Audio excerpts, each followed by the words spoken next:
জন্য যখন করছিল তখন কই আছিলেন আপনি? যখন আপনার স্বামী শারীরিক সম্পর্ক করছে তখন আপনি কি? যখন শারীরিক সম্পর্ক করছে কতদিন আগে শারীরিক সম্পর্ক হয়েছে? আজ থেকে 4 দিন আগে হয়েছে। পার্কে তো আর শারীরিক সম্পর্ক হয় না। পার্কেও পাওয়া যায়, রুম পাওয়া যায়। একটি গোপন সম্পর্ক, বিয়ের প্রতিশ্রুতি আর সেই গোপন সম্পর্কের ভিডিও ধারণ করে ব্ল্যাকমেল। শেষ পর্যন্ত বিয়ের দাবিতে প্রেমিকের বাড়িতে অবস্থান। 8ম শ্রেণীতে পড়া এই শিক্ষার্থী। বগুড়ার শিবগঞ্জ উপজেলায় এমনই এক চাঞ্চল্যকর ঘটনা ঘটেছে। করবে না বিয়ে তো আমার ইজ্জত নিয়ে খেললো কেন? আমার নোংরা নোংরা ভিডিও ছাড়ছে, ফেসবুকে আপলোড করছে। যখন আপনার স্বামী নোংরামি করতো তখন আটকান পাননি? তখন কিছু করতে পারেন না?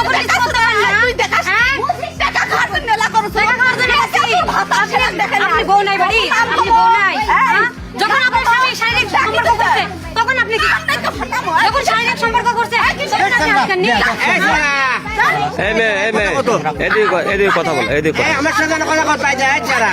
প্রেমের সম্পর্কে ফাঁদে ফেলে এই স্কুল ছাত্রীকে একাধিকবার শারীরিক সম্পর্কে বাধ্য করা অভিযোগ উঠেছে 3 সন্তানের এক বাবার বিরুদ্ধে। শুধু তাই নয়, এই সম্পর্কের ভিডিও মোবাইল ফোনে ধারণ করে সামাজিক যোগাযোগ মাধ্যমে জড়িয়ে দেওয়ার ভয় দেখিয়ে বারবার শারীরিক সম্পর্কে বাধ্য করা হয় বলে দাবি করেন ভুক্তভোগী এই তরুণী। শারীরিক সম্পর্ক হয়েছে কিনা? কতবার? 4 বার, 4 থেকে 5 বার বেশি। এটা কোন জায়গায় যে হয়েছিল? কালাই থানা, মনে করেন হাসপাতালে, আবার হলো মনে করেন যে শিখগঞ্জ বিউটি পার্কে, মাঝখানে বগুড়ায়। এটা তো পার্কে তো আর শারীরিক সম্পর্ক হয় না। পার্কেও পাওয়া যায়, রুম পাওয়া যায়। এটা কোন পার্কে সে রুম পাইছিলেন? বিউটি পার্কে। বিউটি পার্কে রুম দেয়? হ্যাঁ। এই ঘটনাকে ঘিরে এলাকায় তৈরি হয়েছে। কিভাবে শুরু হয়েছিল এই সম্পর্ক, ভুক্তভোগী সঞ্জিদা জানান। দীর্ঘ 1 বছর করিমের সাথে তার প্রেমের সম্পর্ক। প্রায় 24 ঘন্টা মোবাইল ফোনে কথা বলার পাশাপাশি প্রতি মাসে 5 থেকে 6 বার তারা নির্জন স্থানে দেখা করতেন। শারীরিক সম্পর্ক হয়েছে কিনা এমন প্রশ্নের জবাবে এই তরুণী জানান, বগুড়ার মহস্থান গড় সহ বিভিন্ন স্থানে তারা শারীরিক সম্পর্ক মিলিত হয়। এই 1 বছরে এই করিম তোমাকে নিয়ে কোথায় কোথায় গিয়েছিলেন? ধরতে গেলে আমরা মাসের মধ্যে 5 থেকে 6 বার দেখা করতাম, বেশি অল টাইম ফোনেও কথা বলতাম। দেখা কোথায় হতো? যেমন ধরো হাসপাতালের কাছে দেখা হইতো, অথবা ধরেন পার্কে দেখা হইতো, বিউটি পার্কে, শিখগঞ্জ, মাঝখানে দেখা হইতো, বগুড়া যেত। পার্কে কেন যাচ্ছিলে তোমরা? আমরা মনে করেন যে একে অপরকে ভালোবাসতাম, দুজনাই। ও বাসতো, আমিও বাসতাম। মানে কারো কোনো সমস্যাই ছিল না, বয়স নিয়েও না, এবং কি কোনো সামাজিক পরিবেশ নিয়েও না। তোমাদের আমিও চাইতাম। তোমাদের ফিজিক্যালি কোনো সম্পর্ক হয়েছে? কতবার হয়েছে? 4 থেকে 5 বার। বিয়ের দাবিতে অবস্থান করার সময় হঠাৎ করিমের স্ত্রী এই তরুণের উপর মারমুখী আচরণ শুরু করে। এক পর্যায়ে তারা দুজনে বাগবিতণ্ডায় জড়িয়ে পড়েন। এই যে আমরা কথা বলতেছি। এই যে আপা, ইজ্জত আপনার একলাই না, ইজ্জত আমারও আছে। থাক, একটা মেয়ের সম্মান আছে, আপনার ইয়া করবেন। আমি টাকা ইজ্জত বিক্রি করি না। আপনি বের শোনেন, শোনেন, আমি খাওয়ার জন্য আসিনি। এই যে আপা, গালিগালাজ করেন না, গালিগালাজ করেন না, কথা সাবধানে বলেন। আমি আসবো না, থাক। আমি আসবো না, এই যে আপা, আপনি যান। আমি তো নিয়ে যা, তোর দেখনো আমাকে দেখলো না তুই। এই তরুণীর দাবি, করিম তার স্ত্রীর সহায়তায় তার সাথে প্রেমের সম্পর্ক গড়ে তুলে তার সাথে প্রতারণা করেছে। তা আপনি কি সহযোগিতা করছেন? দুইজন মিলে এটা করছেন। আমরা দুইজন মিলে কোন কথা তুই দুইজন মিলে ষড়যন্ত্র করছিস, ফোন মারা গেছে, দুইজন মিলে ষড়যন্ত্র করছেন। বসাকে ম্যাগি করতে আসছে। আপনার স্বামী আমার সঙ্গে কথা বলে আজকে একদিন ধরতে ওই ছেলে কি আপনার স্বামী? তখন কইছিলেন কথা বলে বলেছিলেন আপনি। সাবধান হন, ভালো করে বলতেছি। এই যে মারেন না, মারামারি করা হবে না, মারামারি করা হবে না। তুমি জানো না ওলা আমি তাকে বলছি বলছি এটা ইয়া কাছে টাকা টাকা না, আমার ইজ্জতের দাম আছে, টাকাই নাই। তোমার দাম আছে হ্যাঁ, ঠিকই আছে, লে। স্বামীক দিয়ে আপনি ইয়া করেছেন, এখন স্বামীর পিছনে পড়ে আছেন বাঁচানোর জন্য। যখন করছিল তখন কই আছিলেন আপনি?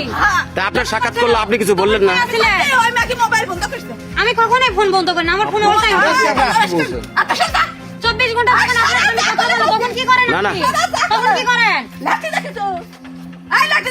ওই ভয় না, আপনি এই মহিলাকে নিয়ে যান, নিয়ে যান। আপনার স্বামীকে বলেন না কেন কোনো সমস্যা নেই, আমার মুখোশ খোলার জন্য। এই আচ্ছা আমরা তো কথা আমার আত্মা হলো সমস্যা কি? সে আমার সাথে কথা বলছে তো, বলেনি? আমার সাথে শারীরিক সম্পর্ক করছে। এই শোনো, এই মেয়ে শোনো, তোমার সাথে কতদিন আগে শারীরিক সম্পর্ক হয়েছে?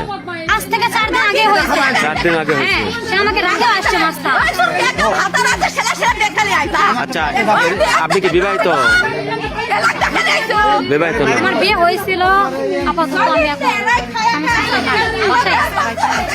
সঞ্জিদা জানান পারিবারিকভাবে তার বিয়ের কথা চলে। বিষয়টি তিনি করিমকে জানিয়ে বলেন সে যেন তার স্ত্রী এবং সন্তানদের নিয়ে সংসারে মনোযোগ হয়। এই কথা শোনার পরেই প্রেমিক করিম গোপনে ধারণ করা সেই সমস্ত সামাজিক যোগাযোগ মাধ্যমে জড়িয়ে দেওয়ার ভয় দেখিয়ে আবারও তাকে ব্ল্যাকমেল করে।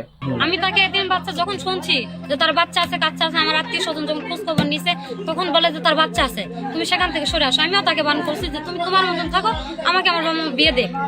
যখন মনে করেন যে আমি কথা শুনে 2-4 দিন আমি ফোন বন্ধ করে রাখছিলাম, নতুন নাম্বার কিভাবে জানি না যে জোগাড় করছে, পরে আমাকে ফোন দিয়ে বলে যে এখানে আসো, ওখানে আসো, এবং কি সেই একসাথে যায়। আপনার যদি বিশ্বাস না হয়, সেনজিয়ালা আছে, তার সঙ্গে কথা বলা এই তরুণী জানান করিম তাকে বিয়ে না করলে আত্মহননের পথ বেছে নেওয়া ছাড়া তার আর কোনো উপায় নেই। করিম যদি এখন বিয়ে না করে তাহলে আপনি কি করবেন? সেই পক্ষপাতে আমাকে যত দূর যাইতে হবে আমি যাবো। সে করবে না কেন? করবে না বিয়ে তো আমার ইজ্জত নেই, খেলো কেন? আমার নোংরা নোংরা ভিডিও ছাড়ছে, ফেসবুকে আপলোড করছে, আমার কি সমাজ নাই? আমার আত্মীয় স্বজন সবাই আমাকে বাসা থেকে বের করে দিছে।